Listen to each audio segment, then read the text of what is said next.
ನಮಸ್ಕಾರ ಬಂಧುಗಳೇ, ಇಂದು ನಾವು ಯೇಸು ಕ್ರಿಸ್ತರು ಹೇಳಿದ ಒಂದು ಆಳವಾದ ಮತ್ತು ಅಷ್ಟೇ ಎಚ್ಚರಿಕೆಯ ಮಾತಿನ ಬಗ್ಗೆ ಚರ್ಚೆ ಮಾಡೋಣ.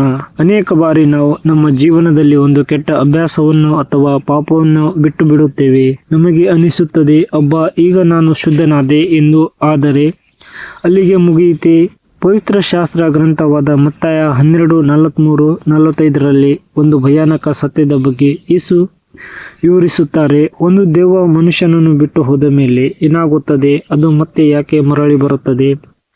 ಮರಳಿ ಬಂದಾಗ ಆ ಮನುಷ್ಯನ ಸ್ಥಿತಿ ಏನಾಗುತ್ತದೆ? ಇಂದಿನ ಈ ವಿಡಿಯೋದಲ್ಲಿ ನಾವು ಈ ರಹಸ್ಯವನ್ನು ಬಿಡಿಸಿ ತಿಳಿಯೋಣ. ನಿಮ್ಮ ಜೀವನದ ಆಧ್ಯಾತ್ಮಿಕ ಭದ್ರತೆಗಾಗಿ ಈ ವಿಡಿಯೋವನ್ನು ಕೊನೆಯವರೆಗೂ ನೋಡಿ. ದೆವ್ವದ ಅಲೆದಾಟ ಮತ್ತು ವಿಶ್ರಾಂತಿಯ ಹುಡುಕಾಟ. ವಾಕ್ಯ ಹೇಳುತ್ತದೆ, ದೆವ್ವವು ಮನುಷ್ಯನನ್ನು ಬಿಟ್ಟು ಹೋದ ಮೇಲೆ ವಿಶ್ರಾಂತಿಯನ್ನು ಹುಡುಕುತ್ತಾ ನೀರಿಲ್ಲದ ಸ್ಥಳಗಳಲ್ಲಿ ತಿರುಗಾಡುತ್ತದೆ. ಇಲ್ಲಿ ನಾವು ಗಮನಿಸಬೇಕಾದ ಅಂಶವೆಂದರೆ, ದೆವ್ವಕ್ಕೆ ಮನುಷ್ಯನ ದೇಹವೇ ವಾಸಸ್ಥಾನ. ಅದು ಹೊರಗೆ ಹೋದಾಗ ಅದಕ್ಕೆ ವಿಶ್ರಾಂತಿ ಸಿಗುವುದಿಲ್ಲ. ನೀರಿಲ್ಲದ ಸ್ಥಳ ಅಂದರೆ ಆಧ್ಯಾತ್ಮಿಕವಾಗಿ ಶುಷ್ಕವಾದ ಜಾಗ ಎಂದರ್ಥ. ದೆವ್ವವು ಯಾವಾಗಲೂ ಒಬ್ಬ ಮನುಷ್ಯನನ್ನು ನಿಯಂತ್ರಿಸಲು ಹವಣಿಸುತ್ತಿರುತ್ತದೆ. ನೀವು ಒಂದು ಕೆಟ್ಟ ಚಟವನ್ನು ಬಿಟ್ಟಾಗ ಆ ಚಟಕ್ಕೆ ಕಾರಣವಾದ ಆತ್ಮವು ನಿಮ್ಮಿಂದ ಹೊರ ಹೋಗಿರಬಹುದು, ಆದರೆ ಅದು ಸದಾ ನಿಮಗಾಗಿ ಹೊಂಚು ಹಾಕುತ್ತಿರುತ್ತದೆ ಎಂಬುದು ಮರೆಯಬೇಡಿ. ಗುಡಿಸಿ ಅಲಂಕರಿಸಿದ ಖಾಲಿ ಮನೆ. ಈಗ ಅತ್ಯಂತ ಮುಖ್ಯವಾದ ಘಟ್ಟಕ್ಕೆ ಬರೋಣ. ಆ ದೆವ್ವಕ್ಕೆ ಹೊರಗೆ ವಿಶ್ರಾಂತಿ ಸಿಗದಿದ್ದಾಗ ಅದು ಅಂದುಕೊಳ್ಳುತ್ತದೆ, ನಾನು ಬಿಟ್ಟು ಬಂದ ನನ್ನ ಮನೆಗೆ ತಿರುಗಿ ಹೋಗುತ್ತೇನೆ. ಅದು ಬಂದು ನೋಡಿದಾಗ ಆ ಮನೆ ಹೇಗಿರುತ್ತದೆ ಗೊತ್ತಾ? ಆ ಮನೆ ಒಕ್ಕಲಿಲ್ಲದು, ಗುಡಿಸಿ ಅಲಂಕರಿಸಿದ್ದು ಆಗಿರುತ್ತದೆ. ಇಲ್ಲಿ ಒಕ್ಕಲಿಲ್ಲದ ಎಂದರೆ ಖಾಲಿ ಎಂದರ್ಥ. ದೆವ್ವ ಹೋದ ಮೇಲೆ ಆ ಮನುಷ್ಯ ತನ್ನ ಜೀವನವನ್ನು ಸುಧಾರಿಸಿಕೊಂಡಿದ್ದಾನೆ, ಗುಡಿಸಿ ಅಲಂಕರಿಸಿದ್ದಾನೆ, ಆದರೆ ಆ ಮನೆಯಲ್ಲಿ ವಾಸಿಸಲು ಬೇರೆ ಯಾರೂ ಇಲ್ಲ. ಪಾಠ: ನಾವು ಕೆಟ್ಟದ್ದನ್ನು ಬಿಡುವುದು ಎಷ್ಟು ಮುಖ್ಯವೋ, ನಮ್ಮ ಹೃದಯದಲ್ಲಿ ಒಳ್ಳೆಯದನ್ನು ತುಂಬಿಸಿಕೊಳ್ಳುವುದು ಅಷ್ಟೇ ಮುಖ್ಯ. ನಿಮ್ಮ ಹೃದಯ ಎಂಬ ಮನೆಯಲ್ಲಿ ದೇವರ ವಾಕ್ಯವಿಲ್ಲದಿದ್ದರೆ, ಪವಿತ್ರಾತ್ಮನ ವಾಸವಿಲ್ಲದಿದ್ದರೆ, ನಿಮ್ಮ ಮನೆ ಕೇವಲ ಅಲಂಕಾರಿಕ ಮತ್ತು ವಿನಂತೆ ಕಾಣುತ್ತದೆ. ಅಷ್ಟೇ ಖಾಲಿ ಮನೆ, ಯಾರಿಗೆ ಬೇಕಾದರೂ ಆಹ್ವಾನ ನೀಡಿದಂತೆ. 7 ಪಟ್ಟು ಭಯಾನಕ ಮರಳುವಿಕೆ. ಮುಂದೆ ಏನಾಗುತ್ತದೆ ಎಂಬುದು ಕೇಳಲು ಭಯಾನಕವಾಗಿದೆ. ಆ ದೆವ್ವ ಒಬ್ಬನೇ ಬರುವುದಿಲ್ಲ, ತನಗಿಂತಲೂ ಕೆಟ್ಟದಾದ 7 ದೆವ್ವಗಳನ್ನು ಕರೆದುಕೊಂಡು ಬರುತ್ತದೆ. ಯಾಕೆ 7? ಯಾಕೆಂದರೆ ಮೊದಲ ಬಾರಿ ಅದು ಸೋತು ಹೊರಗೆ ಹೋಗಿತ್ತು. ಈ ಬಾರಿ ಸೋಲಬಾರದೆಂದು ಅದು ಸಕಲ ಸಿದ್ಧತೆಯೊಂದಿಗೆ ಬರುತ್ತದೆ. ಈಗ ಆ ಮನುಷ್ಯನ ಸ್ಥಿತಿ ಏನಾಯಿತು? ಮೊದಲಿಗಿಂತ 7 ಪಟ್ಟು ಕಡು ಕಷ್ಟದ ಸ್ಥಿತಿಗೆ ಅವನು ತಲುಪುತ್ತಾರೆ. ಇದನ್ನು ನಮ್ಮ ಇಂದಿನ ಜೀವನಕ್ಕೆ ಅನ್ವಯಿಸೋಣ.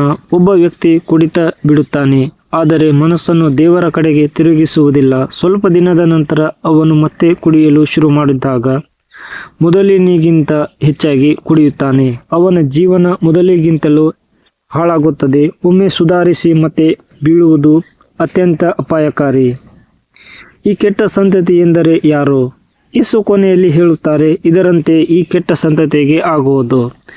ಯೇಸು ಇದನ್ನು ಅಂದಿನ ಕಾಲದ ಜನರಿಗೆ ಹೇಳುತ್ತಿದ್ದರು. ಅವರು ಯೇಸುವಿನ ಅದ್ಭುತಗಳನ್ನು ನೋಡಿದರೂ ಹೃದಯವನ್ನು ಬದಲಾಯಿಸಿಕೊಳ್ಳಲಿಲ್ಲ.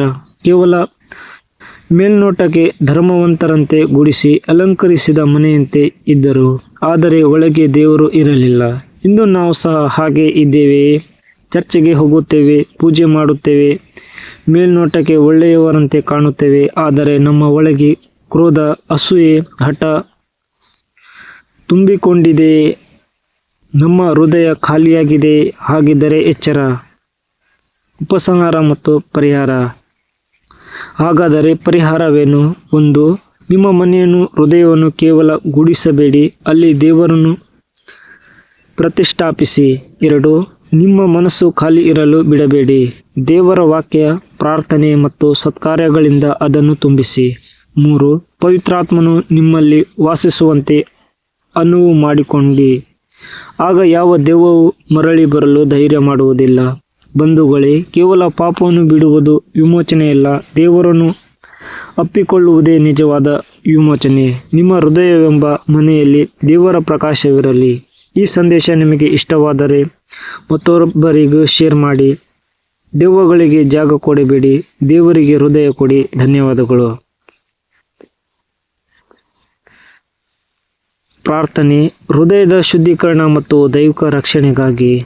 ಪ್ರಿಯರೇ, ಈಗ ಕಣ್ಣುಗಳನ್ನು ಮುಚ್ಚಿ ನಮ್ಮ ಸೃಷ್ಟಿಕರ್ತನಾದ ದೇವರಲ್ಲಿ ಪ್ರಾರ್ಥಿಸೋಣ. ನಮ್ಮ ಹೃದಯಗಳನ್ನು ಆತನಿಗೆ ಒಪ್ಪಿಸಿಕೊಡೋಣ. ಪರಿಶುದ್ಧನಾದ ದೇವರೇ, ನಿಮ್ಮ ಪವಿತ್ರವಾದ ವಾಕ್ಯಕ್ಕಾಗಿ ನಾವು ನಿಮಗೆ ಸ್ತೋತ್ರ ಸಲ್ಲಿಸುತ್ತೇವೆ.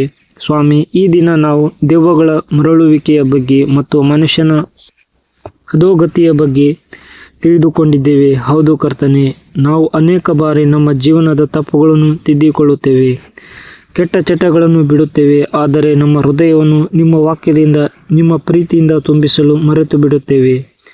ದೇವರೇ, ನಮ್ಮ ಹೃದಯ ಎಂಬ ಮನೆ ಇಂದು ಖಾಲಿ ಇರಬಾರದು ಎಂದು ನಾವು ಬೇಡಿಕೊಳ್ಳುತ್ತೇವೆ. ನಮ್ಮ ಮನಸ್ಸಿನ ಪ್ರತಿಯೊಂದು ಮೂಲೆಯನ್ನು ನಿಮ್ಮ ಪವಿತ್ರಾತ್ಮನ ವಾಸವಿರಲಿ. ನಮ್ಮ ಹೃದಯದಲ್ಲಿರುವ ಅಹಂಕಾರ, ಕೋಪ, ಹೊಟ್ಟೆಕಿಚ್ಚು ಮತ್ತು ಅಶುದ್ಧತೆಯನ್ನು ಸಂಪೂರ್ಣವಾಗಿ ತೊಳೆದು ಹಾಕಿ. ಪವಿತ್ರಾತ್ಮನೇ, ನೀವು ನಮ್ಮಲ್ಲಿ ಬಂದು ವಾಸ ಮಾಡಿ ನಮ್ಮ ಮನೆಗೆ ನೀವೇ ಯಜಮಾನರಾಗಿ. ಯಾವ ದುಷ್ಟ ಶಕ್ತಿಯು, ಯಾವ 7 ಪಟ್ಟು ಕೆಟ್ಟ ದೆವ್ವಗಳು ನಮ್ಮ ಹತ್ತಿರ ಸುಳಿಯದಂತೆ ನಿಮ್ಮ ಕೃಪೆಯ ಬೆಲೆಯನ್ನು ನಮ್ಮ ಸುತ್ತಲೂ ಹಾಕಿರಿ.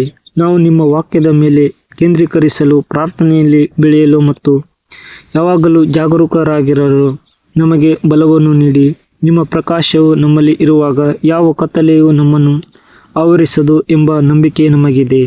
ನಮ್ಮನ್ನು ಆಶೀರ್ವದಿಸಿ, ನಮ್ಮ ಕುಟುಂಬಗಳನ್ನು ರಕ್ಷಿಸಿ ಮತ್ತು ಸದಾ ನಿಮ್ಮ ಹಾದಿಯಲ್ಲಿ ನಮ್ಮನ್ನು ನಡೆಸಿಕೊಡಿ ಎಂದು ನಾವು ವಿನಮ್ರವಾಗಿ ಪ್ರಾರ್ಥಿಸುತ್ತೇವೆ. ಆಮೇನ್.